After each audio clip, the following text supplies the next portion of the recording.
अस्सलाम वालेकुम दोस्तों, welcome to my YouTube channel explore everything. दोस्तों, आज हम आपको शो कर रहे हैं माशाल्लाह बहुत ही खूबसूरत बच्चे हैं, एक से बढ़ के एक बच्चे हैं दोस्तों। और ये अराउंड 1.5 मंथ्स के बच्चे हैं और मेरे ख्याल से दूध छोड़ने के बाद ये आपको मिलेंगे।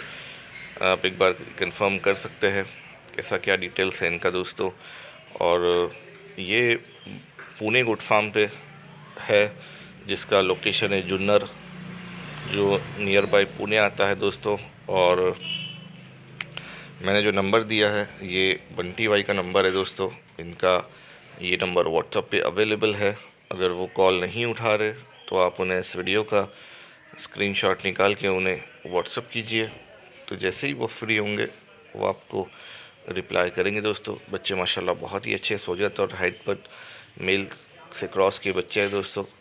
और माशाल्लाह आप देख सकते हैं सारे बच्चे अच्छे हैं, गुलाबी में हैं, अच्छे बड़े कान वाले हैं दोस्तों। और ऐसी ही इंटरेस्टिंग वीडियोस के लिए आप हमारे यूट्यूब चैनल को ज़रूर सब्सक्राइब कीजिए, ताकि हम जो भी वीडियो अपलोड करेंगे उसका नोटिफिकेशन आपको मिल जाएगा। ठीक है दोस्तों, अल्लाह हाफ़िज़। Enjoy the video guys, and again don't forget to share and subscribe.